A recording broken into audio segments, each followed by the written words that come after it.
We don't know who they are, we don't know what they want. Aliens invading the Earth and the Earth's last stand. What we do know is that they're taking people.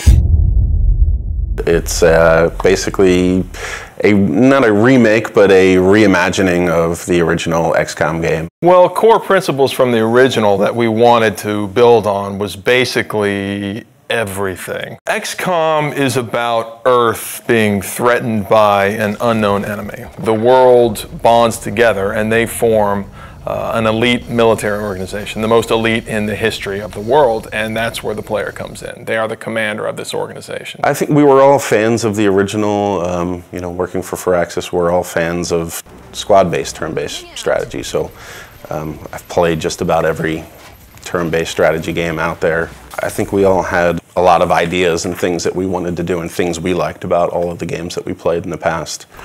Just really finding the fun things and eliminating the things that, you know, we didn't really care so much for. So we start with the original game and we play it and we say, okay, well, we find that new players or even us old diehards, like we find this concept, we can improve this a little bit. And one of the first things we looked at was time units. And the idea was that your soldiers had a certain number of time units to move around the battlefield, to perform abilities, take shots and things like that. And actually it worked great in the sense that you had this resource that you were hoarding and that you had to be careful, because when you spent too many, you could find yourself exposed and in dangerous situations. So there's this great risk-reward mechanic.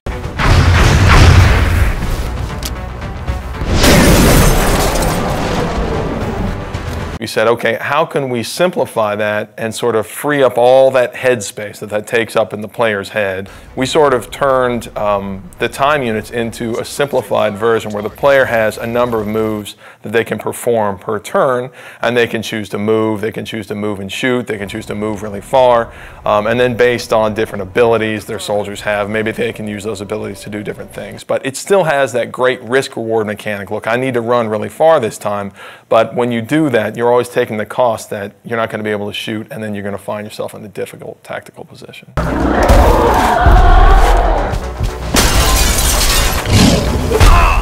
The other big thing I think that we did was we added cover to the game. Now tactically you have a lot more important decisions to make based off of being in low cover and high cover, flanking aliens. So in some ways we feel like we made the game more tactical. One of the advantages I think we have as a turn-based game is that we can move the camera around wherever we want.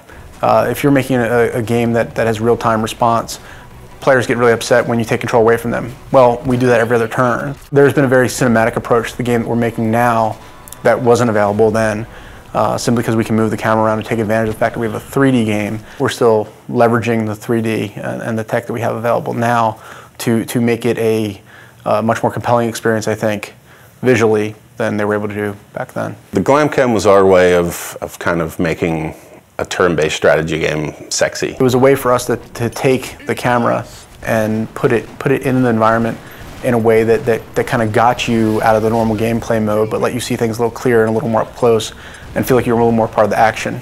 The idea is that when your soldier goes to take a cool shot, then the camera can drop in, and we've got these great dramatic scenes where, you know, your sniper's lining up this super long shot and you'll see it fall right down the barrel.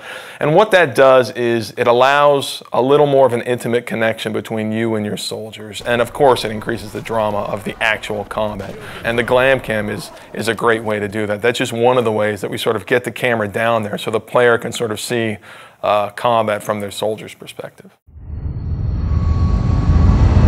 The base was a really unique challenge for us to design.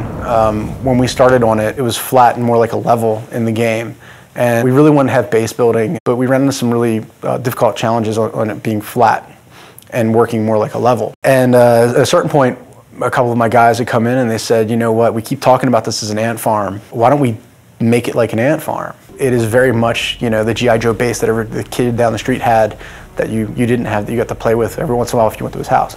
So when we made it, that was one of the things I think really stands out. I think it's a really unique feature to the game. It allows us a lot of flexibility for optimization and for the player to be able to build and expand.